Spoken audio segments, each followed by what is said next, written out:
최근 토트넘과 맨유의 경기에서 맨유 수비수 마르티네스가 손흥민을 건드렸다가 큰 대가를 치른 한 장면이 화제가 되고 있습니다.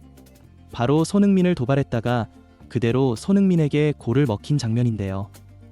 이날 팀을 승리로 이끈 손흥민의 주요 활약상과 이에 대한 영국 매체들의 반응. 발빠른 뉴스에서 지금 바로 알아보겠습니다. 토트넘 호스퍼 스타디움에서 열린 카라바오컵 8강전. 토트넘과 맨유가 50일 만에 다시 맞붙었습니다. 이번엔 리그가 아닌 컵대회 무대에서였습니다. 맨유는 최근 테나 감독이 경질된 후 후배 가모린 감독 체제로 전환하며 전술 변화와 함께 안정세를 찾아가고 있는 상황. 특히 직전 경기인 맨체스터 더비에서 1대0의 역전승을 거두며 팀 분위기를 끌어올렸습니다. 최근 성적만 봐도 4승 1무 2패로 무시할 수 없는 흐름을 타고 있었죠. 반면 토트넘은 리그 10위라는 부진한 성적 속의 약팀에게도 승점을 내주며 흔들리고 있는 상태. 직전 경기 사우스햄튼 전 승리로 반등의 기회를 잡긴 했지만 주전 선수들의 부상 공백이 여전히 큰 부담으로 작용하고 있었습니다. 한편 카라바오 컵이 다른 유럽 대항전에 비해 이상이 낮다는 평가를 받는 건 사실입니다. 그러나 토트넘 입장에서는 이야기가 달랐는데요.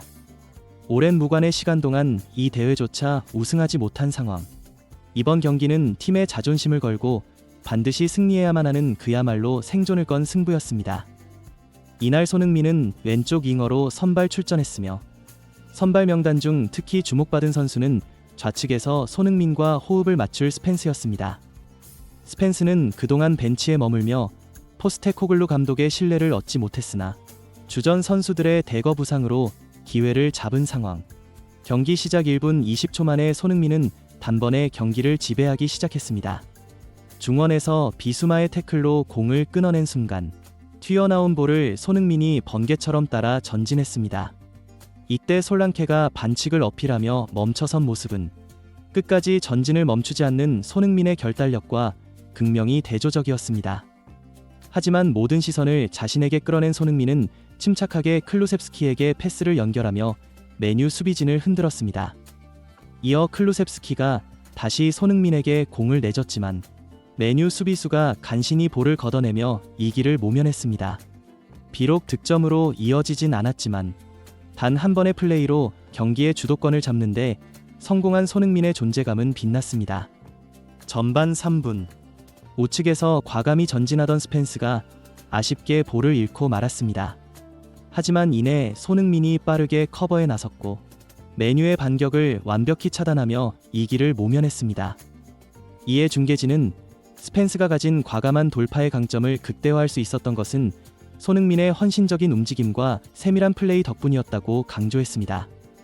이날 손흥민은 단순히 공격에서 빛나는 선수가 아니라 팀의 약점을 보완하며 공수 양면에서 중심을 잡아주는 리더다운 활약을 보여주었다는 설명이었습니다. 실제로 이러한 손흥민의 지원 덕분에 스펜스는 자신만의 강점을 마음껏 발휘할 수 있었습니다. 그 결과 과감한 돌파 끝에 맨유의 측면 수비수 다로트를 압박하며 결국 경고를 이끌어내는 데 성공했습니다. 전반 8분 손흥민이 강한 전방 압박으로 맨유 수비진을 거세게 몰아붙였습니다. 손흥민의 끈질긴 압박에 당황한 맨유는 빌드업 과정에서 실수를 범했고 성급하게 내준 패스가 아차 그레이의 발끝으로 연결됐습니다. 이 장면은 손흥민이 압박과 전환 과정에서도 팀에 기여하는 완성형 플레이어임을 보여준 순간이었습니다. 결국 경기 초반부터 손흥민의 활약이 빛을 발하며 토트넘은 선제골을 만들어냈습니다. 전반 14분 토트넘의 프리킥 상황. 키커로 나선 메디슨이 손흥민에게 짧은 패스를 연결한 뒤 박스 안으로 세도하며 득점 기회를 노렸습니다. 하지만 이 순간 손흥민의 예상치 못한 판단이 모든 이의 시선을 사로잡았습니다. 준비된 세트피스처럼 보였지만 손흥민은 메디슨에게 패스하지 않고 전혀 다른 선택을 했습니다. 반대편에 위치한 비스마에게 곧바로 패스했고 이는 포로의 강력한 슈팅으로 이어졌습니다. 튕겨나온 공을 솔랑케가 세도하며 마무리의 득점에 성공했습니다. 이에 중계진들은 솔랑케의 공격수다운 기본기, 즉 라인을 깨는 절묘한 타이밍과 침착한 마무리 능력을 높이 평가했습니다. 하지만 그보다 더 많은 찬사는 손흥민에게 쏟아졌는데요. 특히 손흥민의 창의적인 판단력과 넓은 시야는 이번 득점의 핵심으로 주목받았습니다.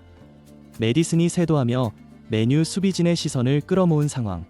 손흥민은 메디슨 쪽으로 패스할 것이라는 일반적인 예측을 깨고 반대편 비스마에게 연결했습니다. 이는 손흥민의 예리한 경기 해석 능력을 여실히 보여주는 순간이었다는 평가입니다. 이러한 손흥민의 활약에 메뉴 감독과 선수들의 표정은 점점 더 어두워졌습니다. 토트넘의 공격은 손흥민을 중심으로 거세게 몰아쳤고 메뉴 수비진은 이를 막아내기에 역부족이었기 때문인데요. 특히 손흥민은 박스 근처에서 무려 수비수 4명에게 둘러싸인 상황에서도 포기하지 않는 집념을 보여주었습니다. 어떻게든 공을 살려 클루셉스키에게 연결했고 상대 수비를 흔드는 그의 플레이는 팀의 사기를 끌어올리는 결정적인 순간이었죠. 후반 시작 1분 만에 토트넘은 또 한 번 득점에 성공하며 메뉴를 압박했습니다. 스펜스가 왼쪽 측면에 있던 손흥민에게 패스를 연결하자 메뉴 수비수 2명이 손흥민에게 집중적으로 붙었습니다. 하지만 손흥민은 침착하게 공을 제임스 메디슨에게 연결하며 수비의 시선을 완벽히 분산시켰습니다. 메디슨은 솔랑케를 향해 크로스를 시도했지만 수비에 맞고 튕겨나온 공이 클루셉스키에게 흘렀고 클루셉스키는 이를 놓치지 않고 깔끔하게 마무리하며 득점에 성공했습니다. 이 장면에 대해 중계진은 수비를 끌어들이면서 동료의 움직임을 놓치지 않는 손흥민의 뛰어난 판단력이 만든 득점이라는 찬사를 보냈습니다. 이처럼 경기를 완전히 주도한 토트넘은 솔랑케의 추가 골까지 더하며 3대0으로 크게 앞서 나갔습니다. 그러나 이번 경기에서도 여전히 불안한 요소는 곳곳에서 드러났습니다. 전반전부터 수비 뒷공간이 노출되며 위험한 장면을 반복적으로 허용했고 이 과정에서 파페사르가 경고를 받는 상황까지 발생했습니다. 후반전엔 포스터 골키퍼가 빌드업 과정에서 치명적인 실수를 저질러 믿기 힘든 실점골을 내주며 분위기가 급격히 흔들렸습니다. 결국 토트넘은 3대0으로 앞서던 경기를 3대2까지 추격당하며 한순간에 위기 상황에 놓이고 말았는데요. 그러나 결국 경기의 쐐기를 박은 것은 손흥민이었습니다. 86분 손흥민은 메뉴의 뒷공간을 전력 질주로 파고들던 중 상대의 거친 태클에 저지당했지만 끝까지 포기하지 않고 코너킥을 얻어냈습니다. 이때 스프린트의 여파로 잠시 주저앉은 손흥민에게 메뉴의 마르티네스가 다가와 시간을 끌지 말라는 신경전을 펼쳤는데요.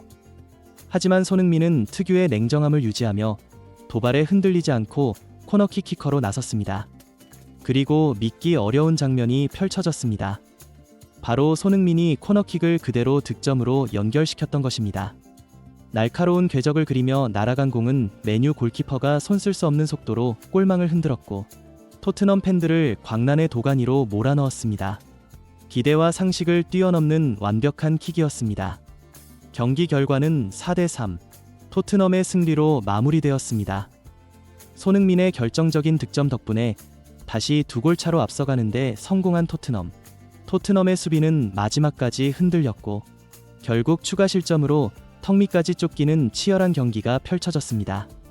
결국 이날 손흥민의 눈부신 활약과 믿기 어려운 득점이 없었다면 결코 승리할 수 없는 경기였죠. 경기 종료 후 영국 매체들은 손흥민의 활약을 앞다투어 조명했습니다.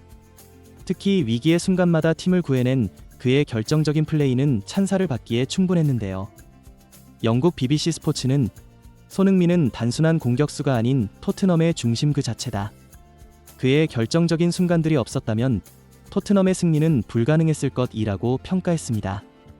스카이 스포츠는 손흥민의 창의성과 승부처에서의 냉정함이 이번 경기의 승패를 가른 핵심이라며 그의 리더십을 강조했습니다. 또 한 가지 주목받은 점은 손흥민이 커리어 최초로 직접 코너 득점을 기록했다는 사실이었는데 영국 매체들은 이 장면을 손흥민의 테크닉이 만들어낸 예술 작품이라며 극찬했고 팬들은 손흥민이 보여줄 수 있는 플레이의 한계는 어디까지인가 라는 반응을 보이며 감탄을 아끼지 않았습니다.